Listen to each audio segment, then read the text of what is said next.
Good day, children. Today I am here to take a chapter from geography, manufacturing industries. This particular chapter has two videos, video 1 and video 2. Video 1 consists of the following topics: the importance of industries, the classification of industries, and some of the agro-based industries. And video 2 consists of mineral-based industries, industrial pollution and environmental degradation are some of the topics in video 2. Let us begin the first video. The first video is about the definition of manufacturing. We are all aware manufacturing is one of the most important industries that we have in India, without which it is not possible for the economic growth of a country. So before we go in detail, we will go into the definition of industry. Production of goods in large quantities after processing from raw materials to more valuable products is called manufacturing. To mean to say, from the raw material to the finished good, that process is done in certain industries where manufacturing is happening. That is what we mean by manufacturing industries.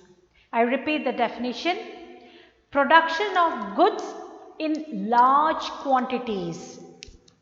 In large quantities after processing it from the raw materials to more valuable products is called manufacturing. Next, we have the importance of industries. I said industries are very important, without which it is not possible for a country to survive. That is, the economic strength of a country is measured by the development of manufacturing industries. Then, manufacturing industries help in modernizing agriculture. How? They also reduce the heavy dependence of people on agricultural income by providing them jobs in secondary and tertiary sectors. What about the next point? The third point is industrial development is a precondition for eradication of unemployment and poverty from our country. The next point is export of manufactured goods expands trade and commerce and brings foreign exchange. So naturally these products are exported through trade, and thus it is possible for us to bring foreign exchange. Then India's prosperity lies in increasing and diversifying its manufacturing industries as quickly as possible. So these are some of the importance of industries. That is, I repeat once again, it is the economic strength of a country is measured by the manufacturing industries. Then the manufacturing industry helps in modernizing agriculture. Then what happens? It starts providing people with job opportunities. Thus, unemployment and poverty is eradicated. Then, it is possible for the manufactured goods to be export through trade and possible for us to earn foreign exchange. That way it is possible for our country to develop. Then we have India's prosperity. That is, we understand that India's prosperity lies in the manufacturing industries. Next is industrial growth. How is industry and agriculture complementary? How do they complement? We understand that both industry as well as agriculture is related. Without their existence, both of them will exist. They cannot, they cannot be, they cannot be in different forms. They are always complementary. How it is complementary?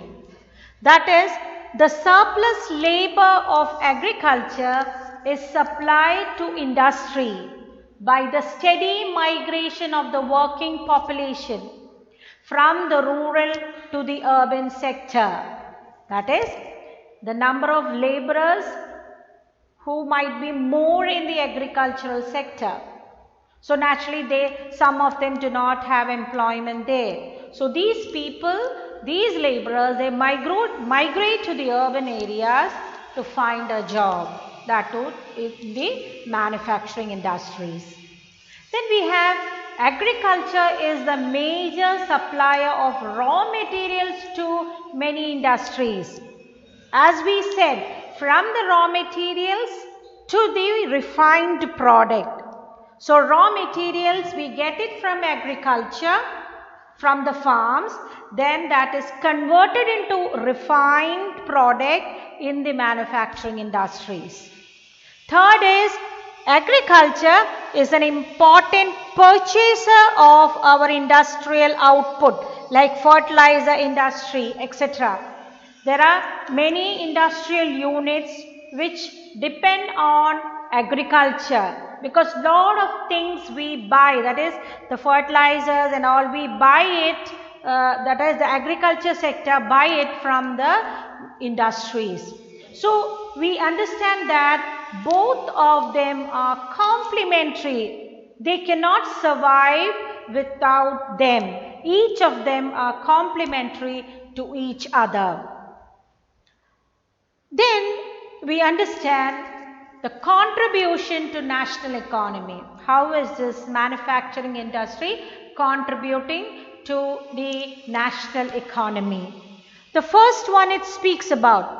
Over the last 2 decades, the share of manufacturing sector has stagnated at 17% of the GDP.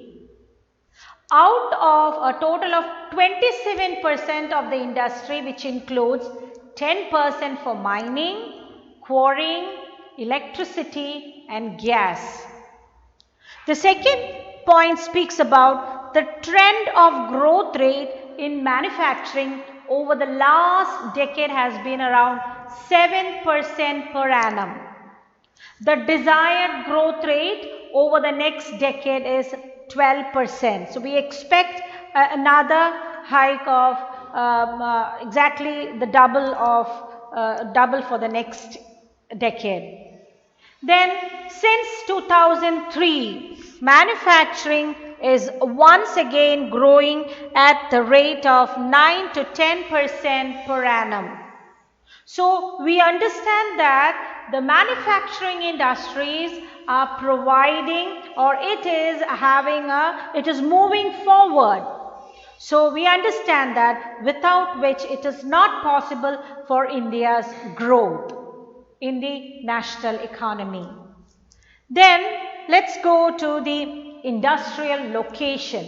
We understand that in industries could be located in certain places only, where there is availability of raw materials, then where there is availability of labor, then availability of capital, that is money. Then next is availability of power, that is electricity. Then market to buy the things as well as to sell the things. Then also on the basis of government policies.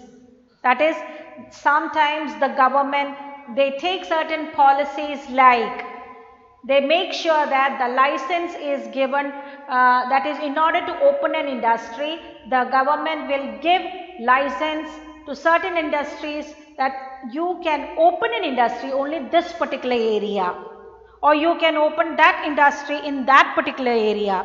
It is all based on for the development of that particular area. So the government also takes certain strategies, certain policies for the existence of a particular country, particular industry in a particular place. So I repeat, the industrial location, it is very complex in nature. It is influenced by the availability of raw materials, labor, capital, power, market and government policies. So these are certain things that is necessary for the location of industries. Now let us next go to the classification of industries. We understand that there are different kinds of industries, different varieties of industries. Number one is on the basis of raw materials. On the basis of raw materials, industries are divided into agro-based industries like cotton, woolen, jute. Then we have the second one, mineral-based industries like iron and steel, cement, etc.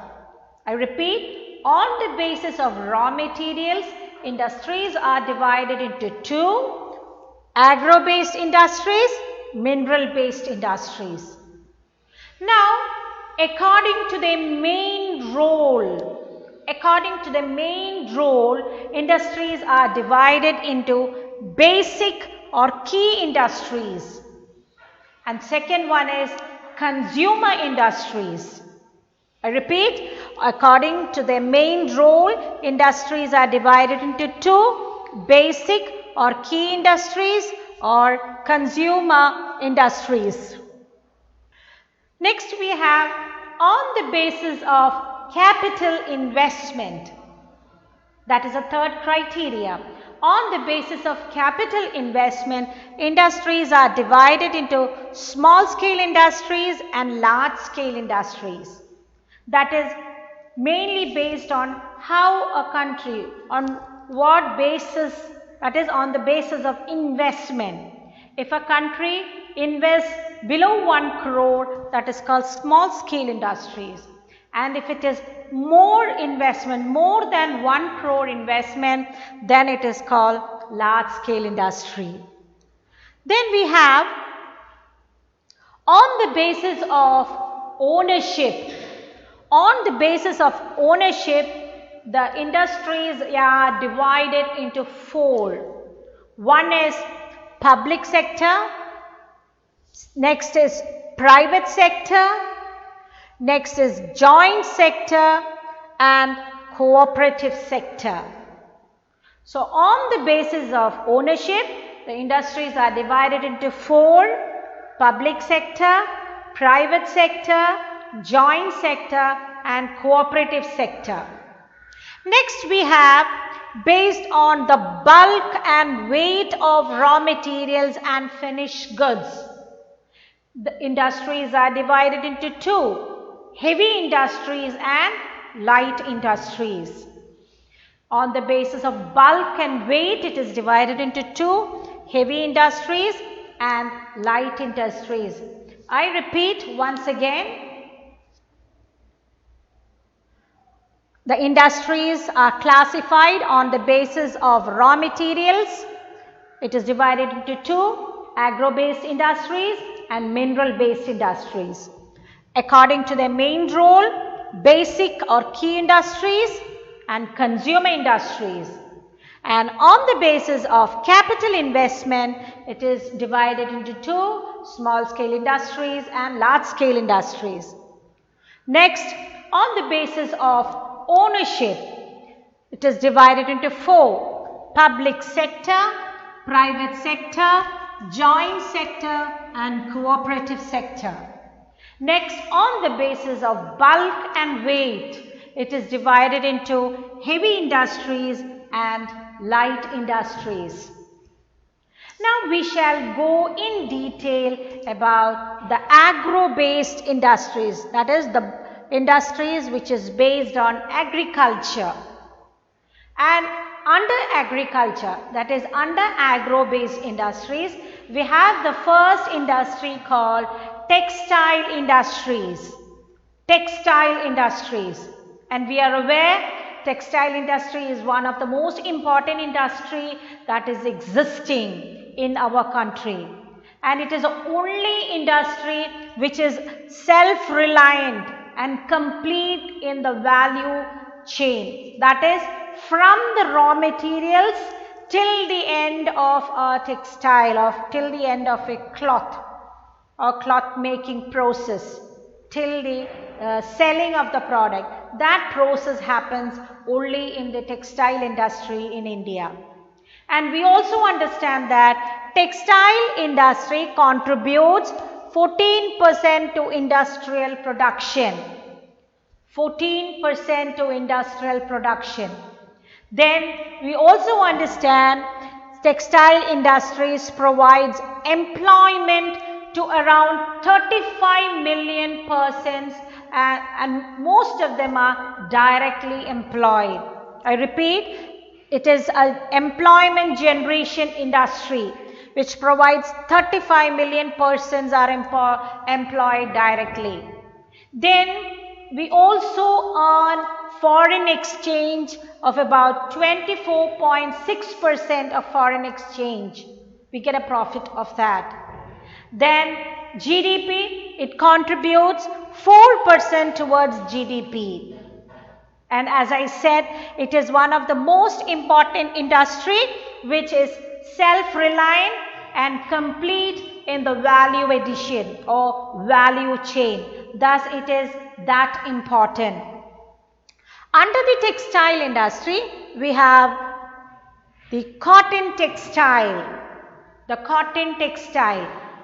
What is the importance of cotton textiles in the present scenario? Indian monopoly in the manufacturing of cotton is very old. And as on 30 November 2011, there were 1946 cotton and human-made fiber textile mill in the country.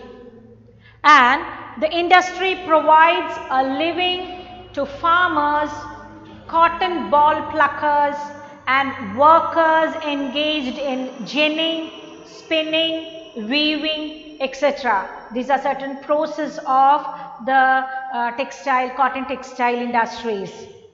And the industry, by creating demands, support many other industries such as chemicals and dyes, because we know the color that we get in the textiles that we get that is supported by the chemical industry. So this cotton textile industry supports the chemical and dye industries, and the other industries like milk stores, packaging, all these different industries are supported by the cotton textile industries.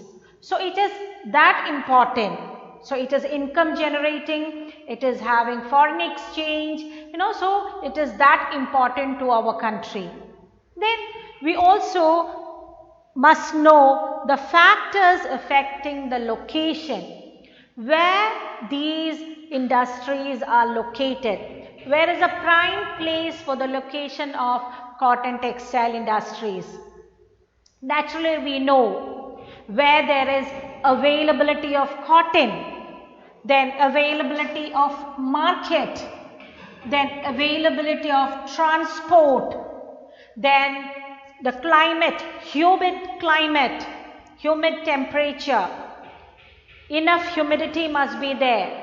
Then proper climate is necessary for the cotton textile industries. Then for the capital, we need banking facility and availability of electricity. So these are the important factors affecting the location of cotton textile industries. That is, first, as I said, the availability of cotton, the raw material is necessary. Then the market is necessary. Then availability of transport, humid climate, banking facility and availability of electricity. All these are one of the important factors affecting the location. Then the other thing is, while spinning continues to be centralized in Maharashtra, Gujarat and Tamil Nadu, weaving is highly decentralized to provide scope for incorporating traditional silks and designs of weaving in cotton, silk, zari, embroidery, etc., which is also we will have to take into consideration. So these are the certain factors that is affecting the location of cotton textile industry. But though we have the importance, this particular industry is facing challenges. Let's look on to the different problems this particular industry is facing. Most of the production, number one is, most of the production is in fragmented small units and which cater to the local market. That is, different small units. Weaving is done in one, ginning is done in one place, all those different small units. It is fragmented and it is difficult to cooperate or to bring it together. So that is one problem. Then the weaving, the knitting, processing units cannot use much of the high yarn that is produced in the country. So that is also another important problem or important challenge or the drawback that this particular country is, this particular industry is facing.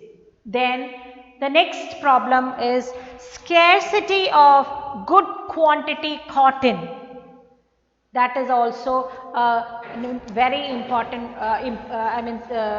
challenge that we are facing. Then outdated machinery. We do not have the present modern techniques or modern machines are not available. Then erratic power supply. Every now and then the supply goes on and off, so that affects the industry. Then low productivity of labor. That is, there are no skilled laborers available. So naturally it reduces the productivity of labor. Then on the other hand, stiff competition with synthetic fiber. Synthetic fiber industry, there are a lot of synthetic fiber industry. And so there is a lot of competition between this cotton textile industry as well as the synthetic fiber industry. So these are some of the important challenges the cotton textile industry is facing. So I hope you understood with respect to the cotton industry. Now let us move on to the jute industry. Jute industry, which is one of the promising industries for our country. What is the importance of jute industry? Jute industry is the second important industry and it brings sizable amount of foreign exchange. And India ranks number 1 in the production and number 2 in the export of jute goods. And it supports 2.61 lakh workers directly and another 40 lakh small and marginal farmers. So we understand that it is one of the important industry. It brings foreign exchange and also it is number 1 in the production and number 2 in the export. So naturally we are getting foreign exchange, a lot of foreign exchange from the jute industries. Then we have around 2.61 lakh workers, that is we are providing the jute industry is providing job opportunities directly, and another indirectly around 40 lakh small and marginal farmers are engaged in these industries, that is in the jute industry. So on all these factors the jute industry is very important. Now we shall go on to the distribution. There are, that is where how many mills are existing and where it is, all those we will deal in the under the distribution. That is, there are about 70 jute mills in India, and most of these are located in West Bengal, mainly along the banks of Hooghly River in a narrow belt of that is around 98 kilometers long and 3 kilometers wide. So mostly the jute mill the jute industries are located in West Bengal near the Hooghly River. And why? What are the factors which are responsible for the location of jute mills in the Hooghly Basin? What are the important factors which are responsible? Just now we said, where is the jute mill existing? Most of the jute mills are existing in West Bengal near the Hooghly River, the basin of Hooghly. Now, what are the different reasons why these jute mills are situated in the Hooghly Basin? One main important reason is proximity of the jute producing areas. That is, most of the jute, the plantation is near the Hooghly River Basin.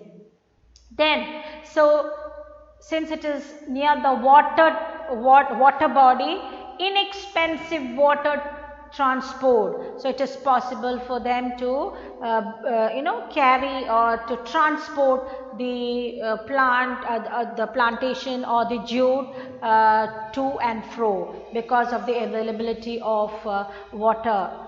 So that is inexpensive water transport.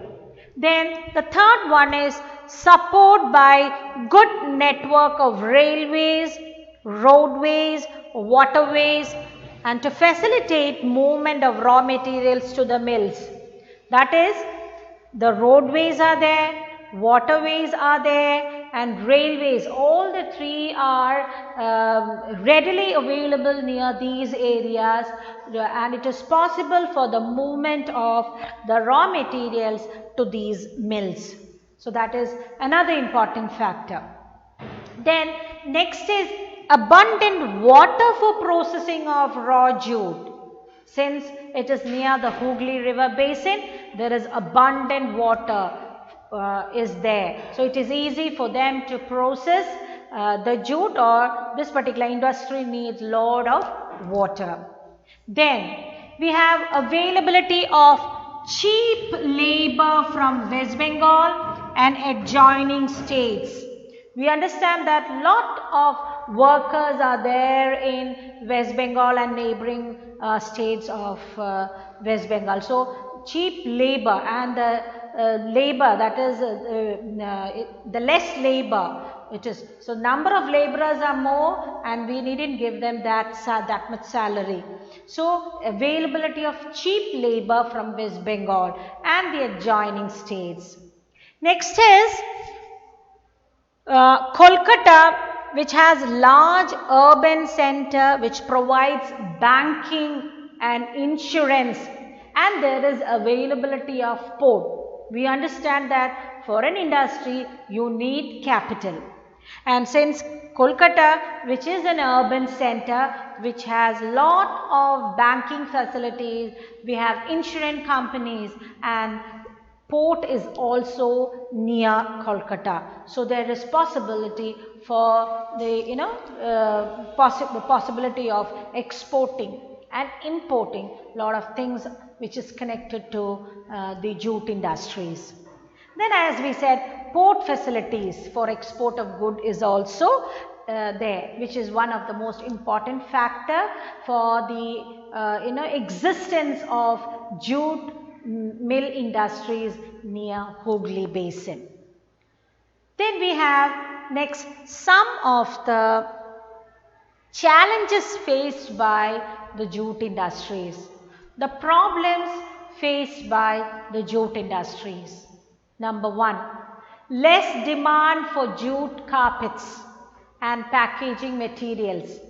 Less demand for jute carpets and packaging materials. Then second is high production cost. To produce jute, it has lot of it takes a lot of processes. So naturally high production, the cost of production is very high for the jute industries.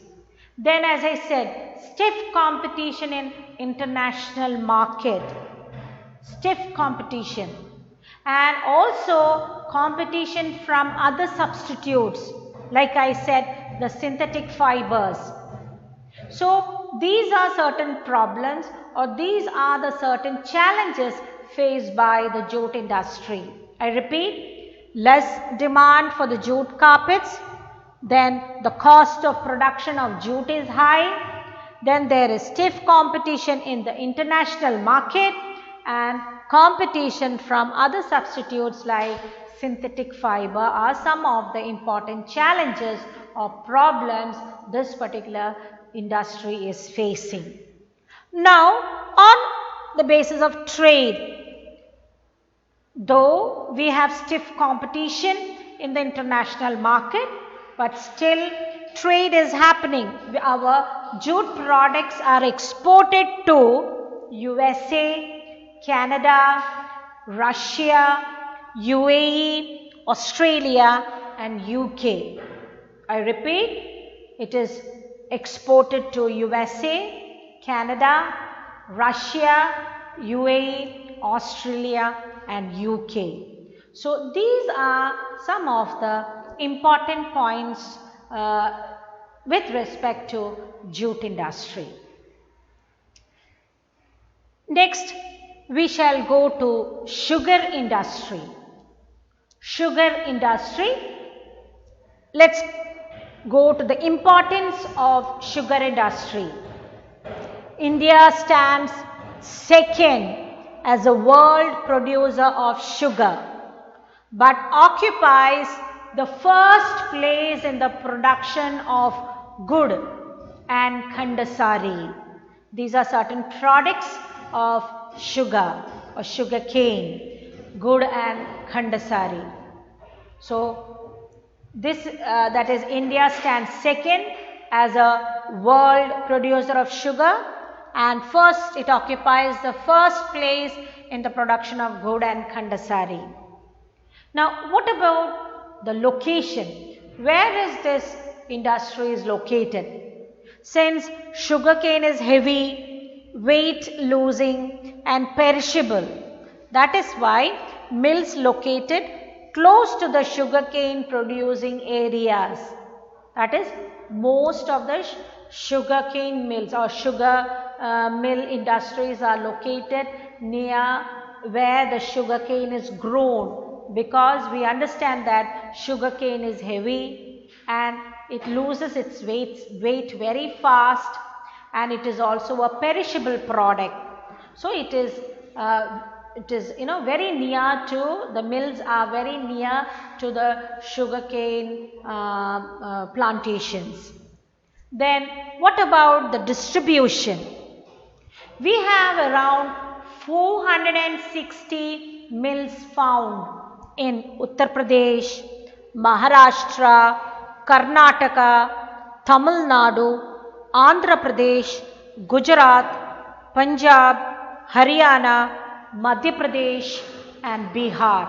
So these are the following states where most of the sugarcane plantations are found, or where that is around 460 million mills are found in these particular areas or these particular states.